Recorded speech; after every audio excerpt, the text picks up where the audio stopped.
Okay, so having seen the first half of the solution, let us now turn to the challenging part, the second half.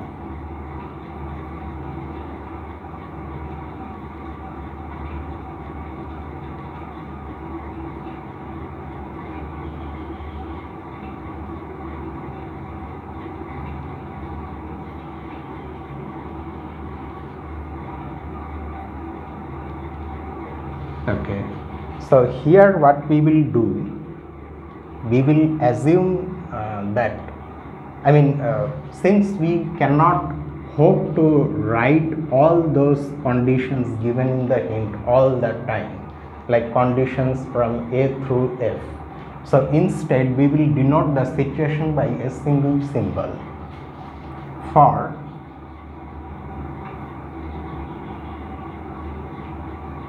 any natural number n, let Pn denote the following statement.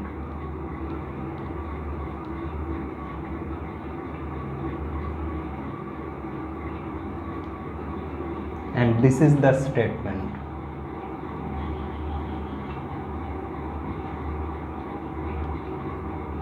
There exists a unique pair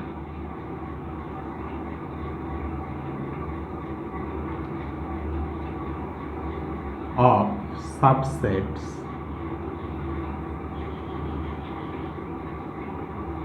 an, bn of n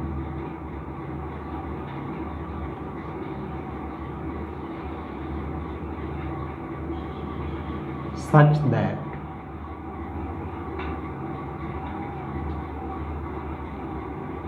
they are disjoint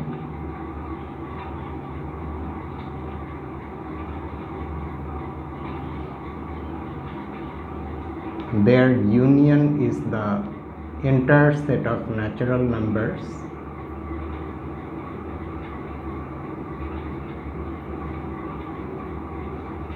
C. 0 belongs to an, D. The successor of n belongs to bn, E. If n belongs to bn,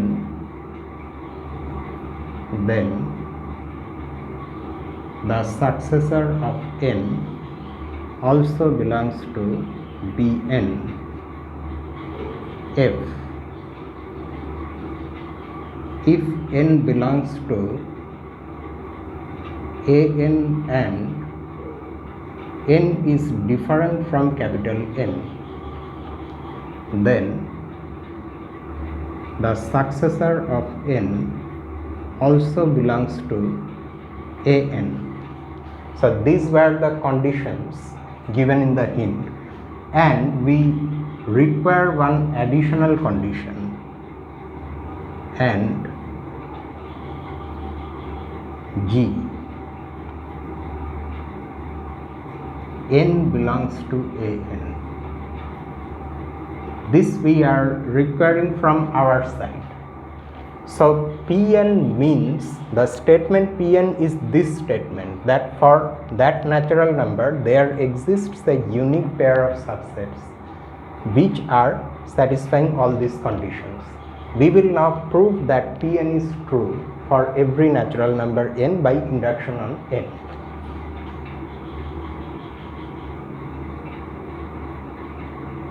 We now use induction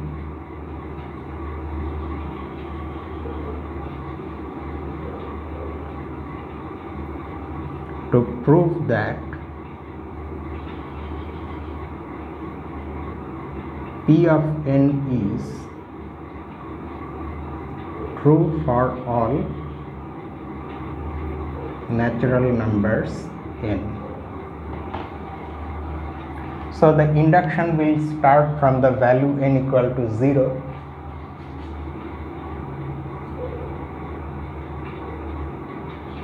So we are going to define A naught. According to us, A naught is 0. So keep in mind that we are defining it, then we will have to show that for A naught and B naught, the way we define them, they satisfy these conditions. That those things first we have to show. And B naught is defined to be the set of all positive natural numbers, that is natural numbers which are not 0. Okay, so for this choice of A naught and B naught, what about the first condition? They have to be disjoint. Yes, they are disjoint.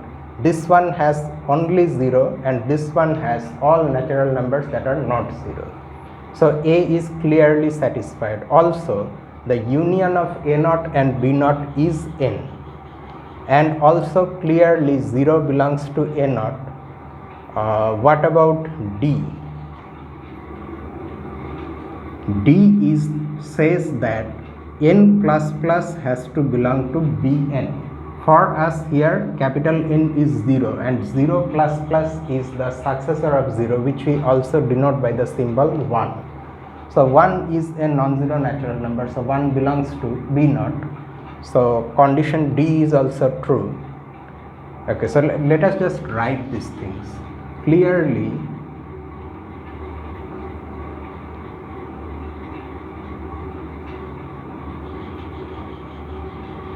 Conditions A, B and C are true for A naught and B naught. Okay, then we write about D. Also, 1 is equal to, or let me write like this, the successor of 0, which is nothing but 1, belongs to B naught because it's a non-zero natural number. Okay, but okay, how do we know that this is not equal to 0?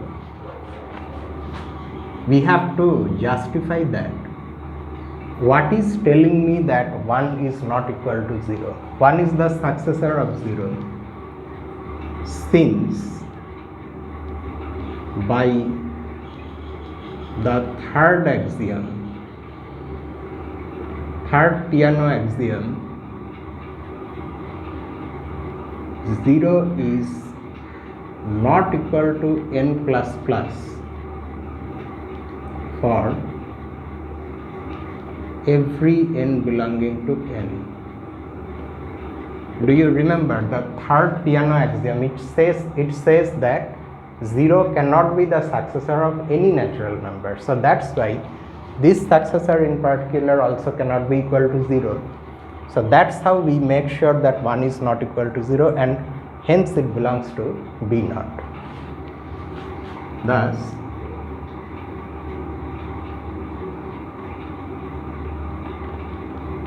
condition D is true. Okay. Now next we look at condition E. Let n be any element in B naught. Okay. Then n plus plus is a natural number such that n plus plus is not equal to 0. Here also there will be a justification. From the second Peano axiom, we know that for every natural number n, its successor is also a natural number. And again from third axiom, just like this previous case, that successor is not equal to 0. So you can write in short by the second axiom and the third axiom. Keep in mind that while solving this part of the exercise, we are not allowed to use any advanced properties of the natural number system. We are only allowed to use elementary set theory and Peano axioms. That's all we have. Okay. This implies, what does it imply? N plus plus is a natural number which is not 0. That means it is in B0. So if N is in B0, then its successor is also in B0. And as such,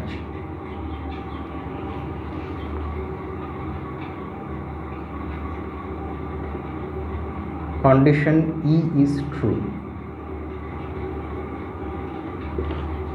Okay. Now what about condition F? Condition F says that if we choose an element n in An which is not equal to capital N, then the successor of n again belongs to An. Is that possible here? You choose any element in A0 that is not equal to capital N. What is capital N here? In this case, capital N is 0. So can we choose an element in A0 that is not equal to 0? Of course we cannot choose. So in this, okay, let me just write it like this. If N belongs to A0 such that N is not equal to 0, then its successor also belongs to A0. This statement is an implication. If something is happening, then something else is happening. Or N belongs to A0 and N not equal to 0 implies N plus plus belongs to A0. And in this case, you see that the hypothesis of the implication, this part, if N belongs to A0 and N is not equal to 0, is false. So that means the implication is vacuously true. So we can mention it like this. It is vacuously true, but it's nevertheless true. This is an implication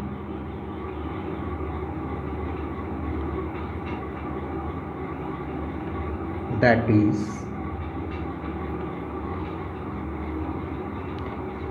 vacuously true. Thus,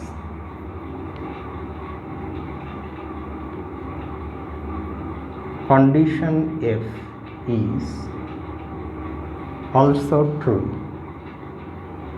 So we have only one more thing to verify. Condition G, N belongs to An. So here N is 0 and An is A0. 0 belongs to A0. Also, G is true because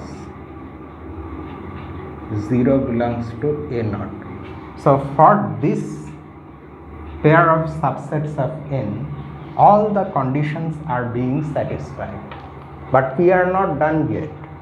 We have to prove that there exists a unique pair.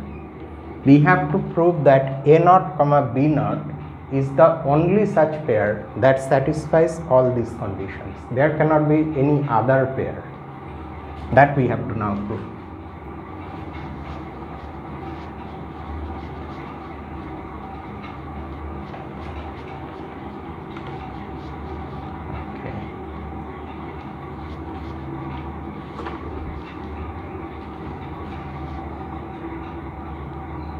Let C, D be a pair of subsets of N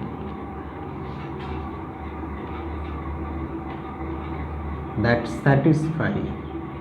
satisfies, because we are saying about the pair as an object, that satisfies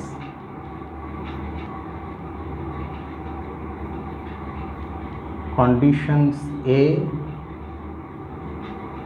through G such that, to say more specifically which one is supposed to be what, I mean here we have A naught, B naught, here we have C naught, C and D. So somehow A naught should correspond to C and B naught should correspond to D. So for that we mention additionally such that 0 belongs to C and 1 equal to 0 plus plus belongs to D. Keep in mind that this is the condition C and this is condition D. Okay, so we now our aim is to show that C is equal to A naught and D is equal to B naught. So let us try to show those things. Let n be any element in D. Okay, then n belongs to n. You see, C and D are after all subsets of n, so any element you take in D is after all going to be a natural number, and n is not equal to 0. Why? Since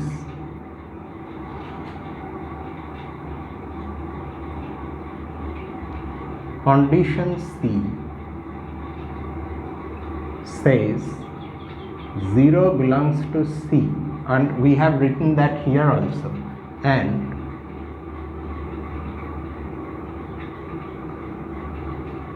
condition A says C and D are disjoint. So because 0 belongs to C, 0 cannot belong to D. So this element n in D will not be equal to 0. So now we have an element in n that is not equal to 0. So n belongs to n minus 0, which is nothing but B naught. Okay. So any element in D has been proved to be in B naught. This implies B naught is a subset of, sorry, it will be the opposite. D is a subset of B naught. Okay. So next, now we want to prove that B naught is also a subset of D, so that they will be equal. For that, we devise a statement. Let me phrase it like this: for any natural number n, let q of n, because p of n we have already assumed before, q of n denote the state. Okay, I need some ink, give me a moment.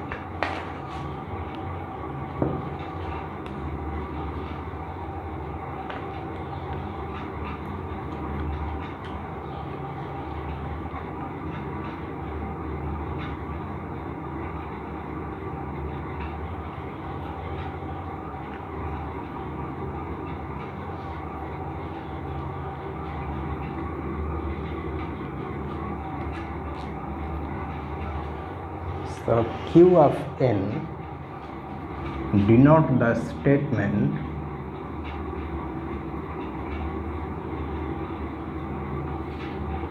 this statement: either n is equal to 0 or n belongs to D. We will now prove that this statement is true by induction. Let us prove by induction that we are using induction again and again. That is not a problem, because that is the only thing you can use at this stage. Among the 5 piano axioms, the 5th one, induction, is the strongest one. It is the one that is responsible for setting things in motion. Without induction, you cannot go anywhere. You cannot have principle of recursive definition. You cannot define things recursively. So you cannot have addition. You cannot do anything. So this is the most important among the 5 piano axioms, and there is no harm in using it again and again. So let us prove by induction that Q of n is true for all natural numbers n.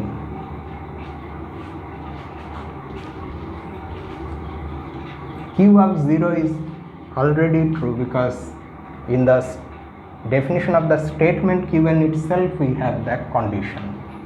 Clearly,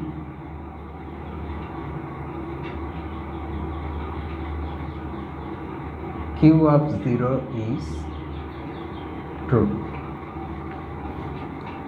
Assume Q of n is true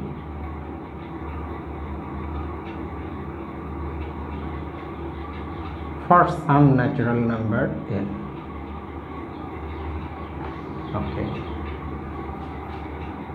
Now n itself, being a natural number, can either be 0 or non-zero. If n is equal to 0,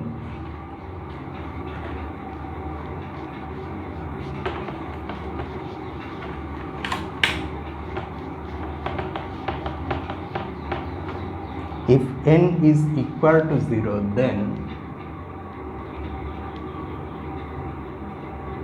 the successor of n is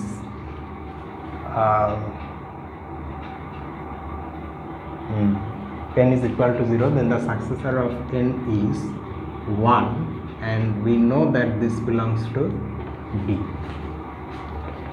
because you see here we have that condition. That's how we have chosen C and D. If n is not equal to 0, then n belongs to D. You see, we have assumed that Q of n is true for n. That means either n is equal to 0 or n belongs to D for that particular n. Now if n is not equal to 0, then n has to be equal to D, because Q of n is true. And by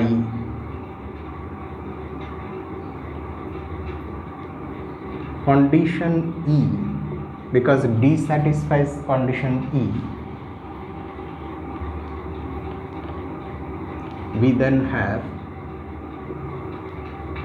n plus plus belongs to D. Okay, so you see that if Q of n is true, then Q of n plus plus is also true, because in any case n plus plus is in D. So this part of the compound statement is true, and since it's a disjunction or, that means the statement is true. Thus Q of n plus plus is true. This completes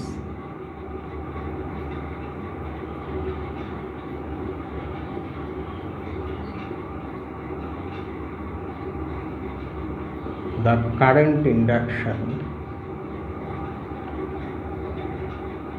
and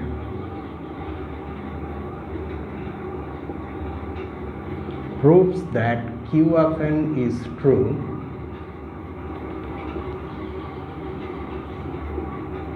for all n belonging to n. What is the implication of this? What we will now do is, we will take an element in B0 and we will prove that that element belongs to D, thereby proving that the inverse inclusion of this one is also true. Now,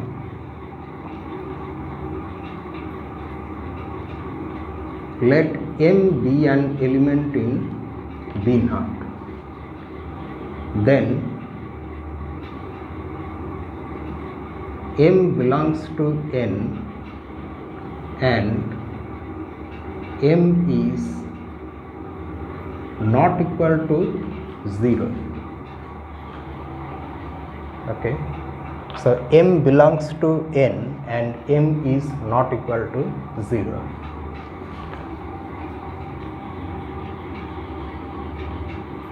By what we have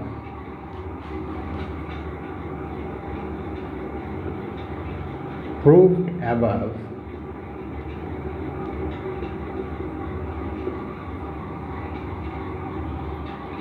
Q of M is true because Q of n is true for every natural number n. So in particular Qm is also true, but M is given to be not equal to 0. So since Q of n is this, so M has to be in D.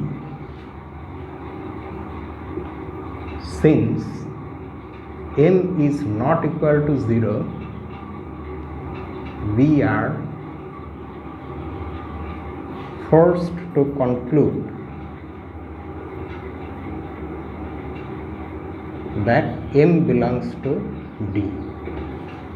Note that in these arguments we are not using anything other than the Peano axioms and whatever we are assuming as our conditions, okay, our hypothesis.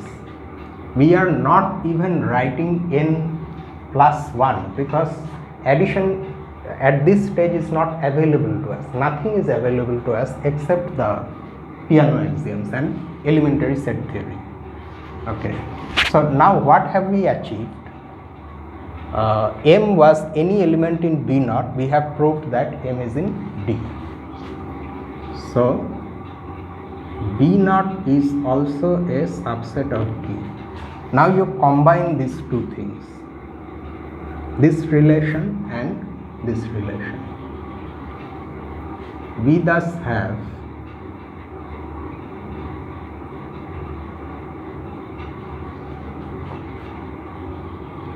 D is equal to B0. Okay, so we have proved actually that D is equal to B0. Now we want to show that A0 is equal to C is also equal to A0. Okay, now let okay, A0 has only one element, that is 0, which belongs to C. So we can write like this. Now clearly A0, which is equal to 0, is contained in C because 0 belongs to C. We now want to prove that C is also contained in A0. Let small c be any element in C. Then small c belongs to C union D because C union D is a superset of C, and you can also write it as C union B0. Okay, so now can C belong to B0?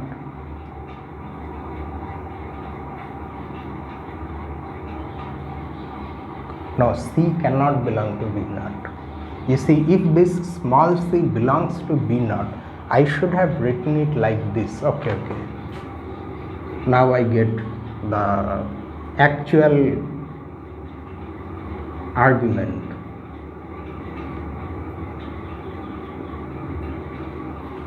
You see, C being in C is of course in C union D, and because we have taken C and D in such a way that condition B is true, so their union is the set of natural numbers. The same is true also for A naught and B naught. Okay, and we have just now proved that D is equal to B naught. So this is A naught union D. So C belongs to A naught union D. But can C belong to D? That is the question. C cannot belong to D because C and D are disjoint by condition A. I think I have written it also somewhere. C and D are disjoint.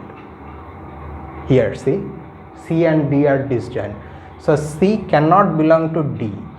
But from this relation that C belongs to A naught union D, we have either C belongs to A naught or C belongs to D. So now since C cannot belong to D, C has to belong to A naught. Since C does not belong to D, as C and D are disjoint, we have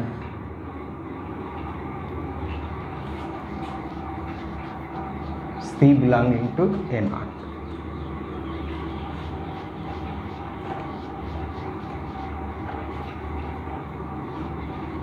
We have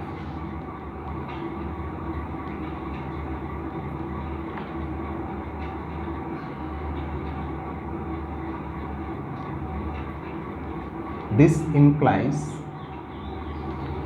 C is also a subset of A naught. Now you combine this containment and this containment to conclude that C and A naught are the same set. Hence, C is equal to A naught. This proves that the pair of sets A naught and B naught which satisfies those conditions is actually unique. There can be no other pair. If you take some other pair, then they ultimately end up being the same thing as A naught and B naught. Thus,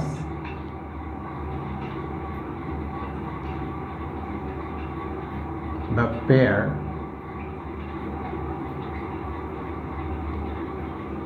is unique.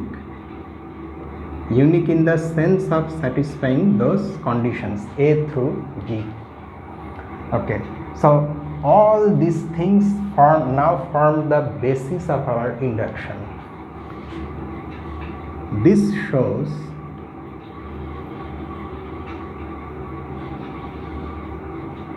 that P of 0 is true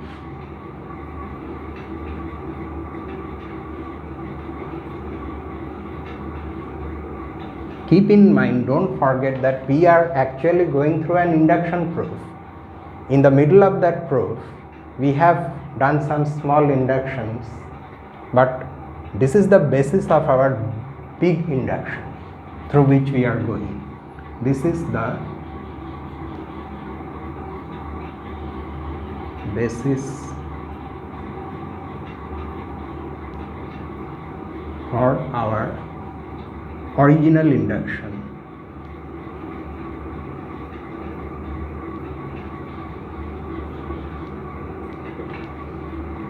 Now we assume the induction hypothesis.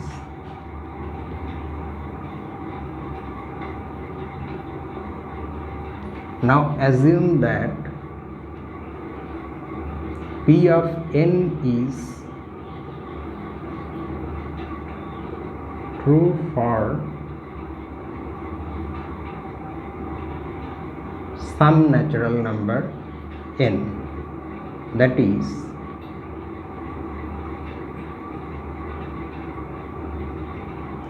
for some natural number there exists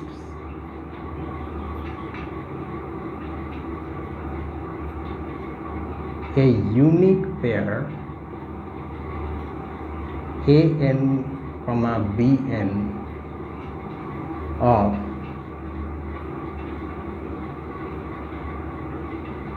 subsets of n such that we can write such that conditions a through g are true for an and bn, but for the sake of clarity and so that we don't lose track of what we are doing, I am again going to write the conditions, okay, because we don't have them here now with us, such that the more we write, the more the things will stick to our minds.